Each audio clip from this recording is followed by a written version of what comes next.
Dari daftar 15.6 memperlihatkan variabel X pada nilai X1 diulang sebanyak N1 kali, X2 diulang sebanyak N2 kali, dan seterusnya. Nah, karena pengulangan ini, maka jumlah kuadrat residu atau JK-res pada daftar 15.4 itu bisa kita pecah menjadi dua bagian.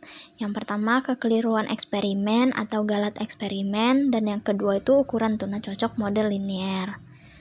Agar JK-res ini bisa kita pecah, perlu menghitung jumlah kuadrat kekeliruan eksperimen yang selanjutnya disingkat dengan JKE.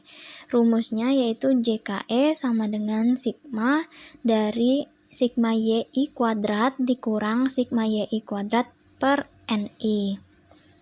Nah, jumlah kuadrat untuk tuna cocok model linier itu disingkat JKTC. JKTC ini didapat dengan mengurangi JK-res dengan JKE.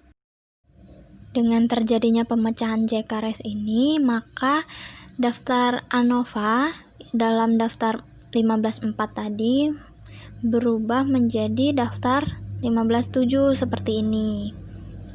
Nah, dari daftar di samping itu didapat dua hasil, yaitu F sama dengan S regresi kuadrat per S residu. Untuk uji independen seperti yang telah dijelaskan dalam daftar 15.4.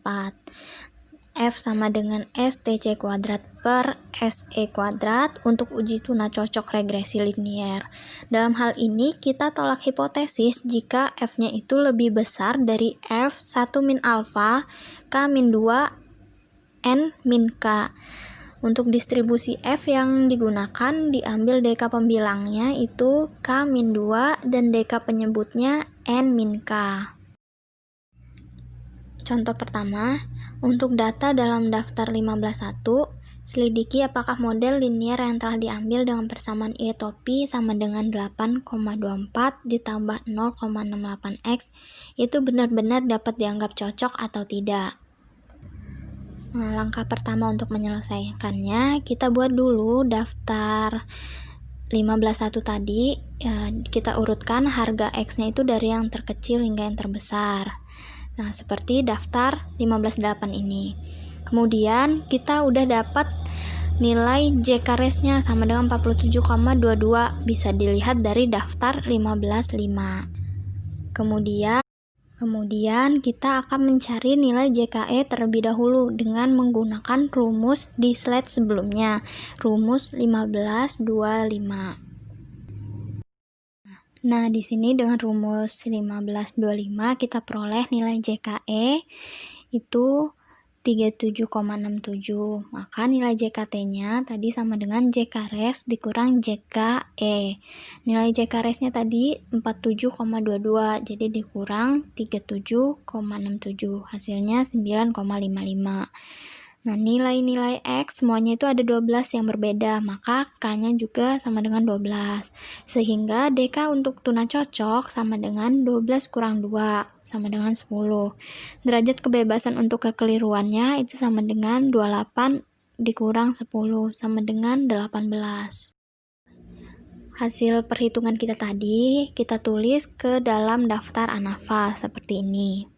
Nah, jika alfanya sama dengan 0,05, maka dengan DK pembilang 10 dan DK penyebutnya 18, kita dapat nilai distribusi F-nya itu didapat F 0,95, 10,18 itu hasilnya 2,43. Nah, untuk kelinierannya didapat F sama dengan 0,45 dan ini lebih kecil dari 2,43. Jadi hipotesis bahwa model regresi linier itu kita terima, sehingga dengan demikian tidak ada alasan untuk mencari model regresi non-linier. Contoh 2, data dalam daftar di bawah ini menyatakan hasil pengamatan mengenai tinggi Y dalam sentimeter, semacam tumbuhan yang dicatat oleh seorang ahli biologi setiap akhir minggu, X selama 10 minggu.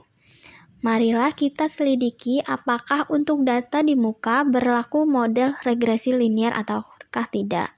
Nah, daftarnya seperti ini. Untuk itu, kita perlu nilai sigma xi, sigma xi kuadrat, sigma yi, sigma yi kuadrat, sigma xi yi, terus nilai k-nya dan nilai n-nya. Nah, di sini didapat sigma xi itu sama dengan 172, sigma xi kuadratnya itu 1148, sigma yi-nya sama dengan 948.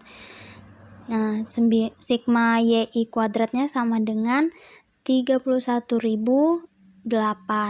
Sigma xi yi sama dengan 5.833 dan nilai k-nya sama dengan 10 dan n-nya sama dengan 33.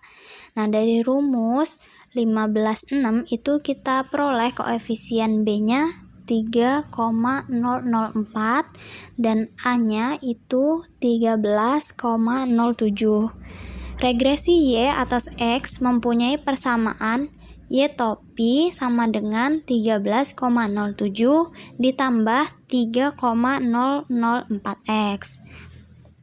Untuk uji kelinieran regresi, kita perlukan nilai sigma yi kuadrat per n. Ini didapat nilainya 27.233,45 dan nilai JKBA-nya itu 2.679,30. Nah, jadi JK-res-nya sama dengan sigma yi kuadrat dikurang JKBA dikurang sigma yi kuadrat dikurang n. Jadi kita dapat nilai JK-res-nya itu 1095,25. Langkah selanjutnya kita mencari nilai JKE. Nah, untuk mencari nilai JKE kita menggunakan rumus 1525 tadi.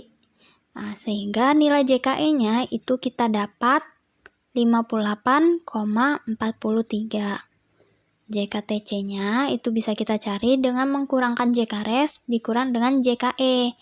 Sehingga didapat hasil 1036,82. Nah, dari hasil-hasil yang telah kita cari tadi, jika kita susun ke dalam daftar ANOVA, itu bisa kita peroleh daftarnya seperti ini. Seperti daftar 15-11 kalau di buku. Nah, dengan alfa sama dengan 0,5 dan dk pembilang 8, sedangkan dk penyebut 23, kita dapat harga F 0,95, 8,23-nya itu sebesar 2,36. Dari daftar 15-11 didapat F sama dengan 51,02. Untuk uji kelinieran, harga ini jelas jauh lebih besar dari nilai 2,36 tadi.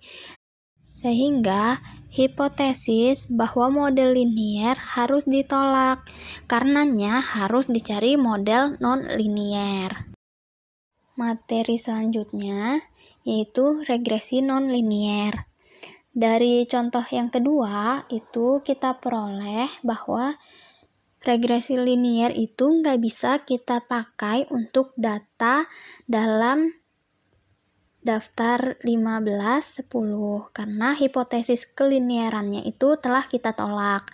Hal ini juga dapat dilihat dari letak titik-titik dalam diagram pancarnya seperti gambar di bawah ini. Nah, dari gambar di atas kelihatan juga bahwa regresi linier yang telah didapat sangat menyimpang dari letak titik-titik dalam diagram. Karena itu, kita perlu memperbaikinya dengan regresi non-linier. Dari sekian banyak model regresi non-linier, di sini kita hanya akan meninjau beberapa regresi yang mudah, diantaranya parabola kuadratik, parabola kubik, eksponen, geometri, terus Gompertz, logistik, dan hiperbola.